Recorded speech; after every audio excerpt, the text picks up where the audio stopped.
ഇത്ര രാത്രിയാവുന്നവരെ ശിവേട്ടൻ എവിടെ പോയിരുന്നു? നീ രാവിലെ ഹോട്ടലിൽ നിന്ന് ഇറങ്ങിയിട്ട് എങ്ങോട്ട് പോയി? ഞാൻ ഇനി നിന്നെ അന്വേഷിക്കാൻ ഒരു സ്ഥലവും ഇല്ല. എന്താ, ഞാൻ അറിയാവല്ലോ കോളും കിട്ടിയോ?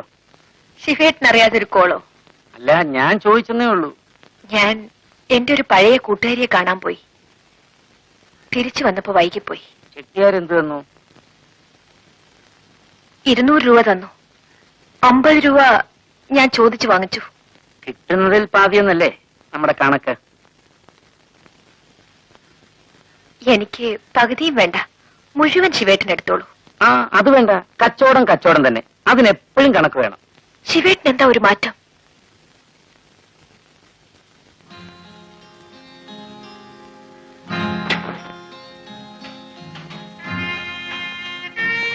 പണം സൂക്ഷിക്കണം ചുമണി, അതിന് വലിയ വിലയുണ്ട്. പണമില്ലാത്തത് കൊണ്ടാണ് നമ്മളിങ്ങനെ ജീവിക്കുന്നത്. അതുണ്ടായിരുന്നെങ്കിൽ നമ്മൾ വേറെ എന്തെല്ലാമോ ആകുമായിരുന്നു. എന്റെ ഓഹരി എനിക്ക്, നിന്റെ ഓഹരി നിനക്ക്. ശിവേട്ടാ. ആ, നീ ഉണ്ടോ? ഇല്ല, ശിവേട്ടൻ വരാൻ വേണ്ടി കാത്തിരിക്കുകയായിരുന്നു. ഞാൻ ഊണ് കഴിച്ചു. എനിക്കൊരാൾ ഊണ് വാങ്ങി തന്നു.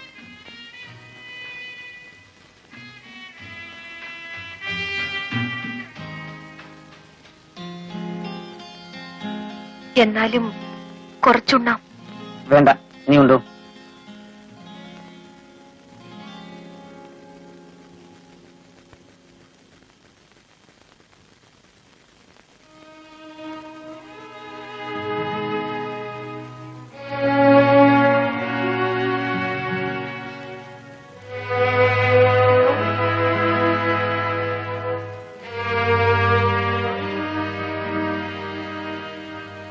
നീ ഉണ്ടില്ലേ?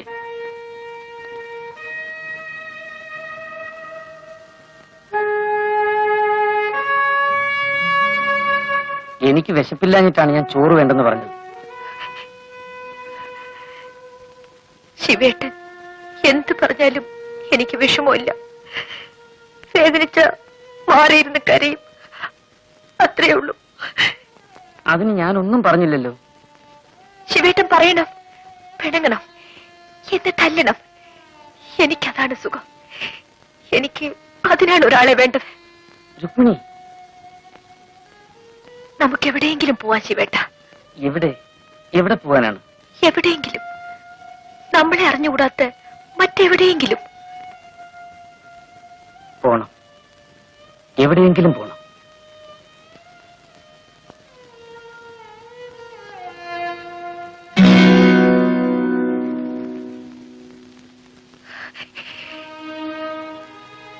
ആരോടും പറയാത്ത ഒരു രഹസ്യമുണ്ട്. ശിവേട്ടനെങ്കിലും അതറിയണം. അത് പറഞ്ഞില്ലെങ്കിൽ എന്റെ മനസ്സിന് സമാധാനം കിട്ടില്ല. നമുക്ക് രണ്ടുപേർക്കും രഹസ്യങ്ങളുണ്ട്. നമ്മൾ കണ്ടുമുട്ടുന്നതിന് മുമ്പ് നമ്മൾ പലതുമായിരുന്നു. നിന്റെ രഹസ്യങ്ങൾ എനിക്കറിയണമെന്നില്ല. കാരണം ഇന്നലെ വരെയുള്ളതെല്ലാം എനിക്ക് മറക്കണം.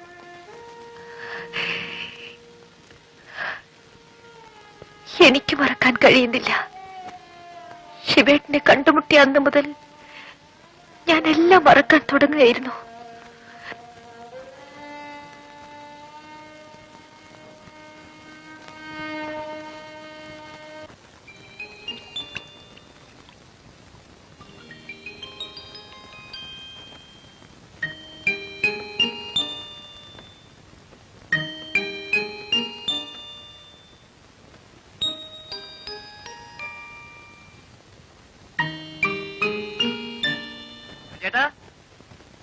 ചേട്ടാ, ആണുങ്ങളെ തപ്പി നടക്കാതെ വേണമെങ്കിൽ ഒരു പെണ്ണിനെ കൊണ്ടുപോയിക്കോ. വരവാ, പുതുപുത്തനാ, 27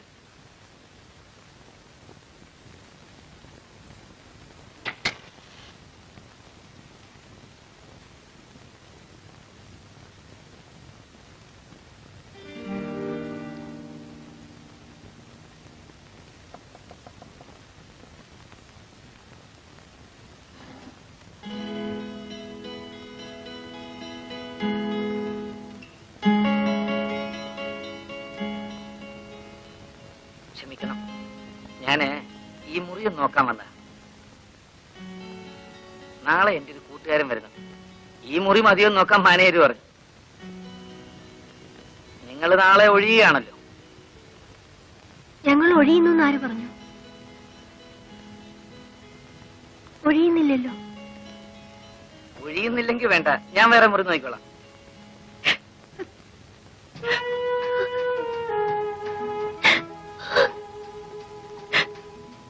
എന്താ കൊച്ചേ, കൊച്ചെന്തിനാ കരയുന്നേ? കൂടെ ആരുമില്ലേ? ഒറ്റയ്ക്കാണോ? അയ്യോ, ഒറ്റയ്ക്കാണോ? ഞാനും ബേബിയേട്ടനും ഒന്നിച്ചാണ് വന്നത്. ബേബിയേട്ടന് അച്ഛൻ വന്ന് ബേബിയേട്ടനെ കൊണ്ടുപോയി. അയ്യോ, എന്റെ കൊച്ചെ, അങ്ങനെ അങ്ങ് ഒറ്റയ്ക്ക് ഇറങ്ങി പോരാമോ? അത് എവിടെ വന്ന് പെട്ടിരിക്കുന്ന അറിയാമോ? ചോരയും നീരുള്ള പെൺപിള്ളേരെ കണ്ടാലേ കൊത്തിപ്പറിക്കുന്ന നാടാ. കൊച്ചിനെ ഞാൻ വീട്ടിൽ കൊണ്ടാക്കട്ടെ? വീട്ടിലേക്ക് ചെന്ന് എന്നെ കൊല്ലും. പിന്നെ എങ്ങോട്ട് പോകും? ആ ചെറുക്കൻ തിരിച്ചു വരുമോ? വരും, വരാതിരിക്കില്ല. എന്നാലേ കൊച്ചൊരു കാര്യം ചെയ്യും, എന്റെ വീട്ടിപ്പ. അവിടെ ഞാനും എന്റെ ഭാര്യയും മാത്രമേ ഉള്ളൂ. ആരെങ്കിലും അന്വേഷിച്ചു വരുന്നവരെ വേണമെങ്കിൽ അവിടെ താമസിക്കാം.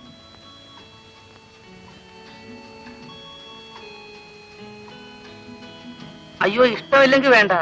കൊച്ചിന്റെ വിഷമം കണ്ടി ഞാൻ പറഞ്ഞു പോയെന്നേ ഉള്ളൂ. ചേട്ടാ, ഞാൻ വരാം.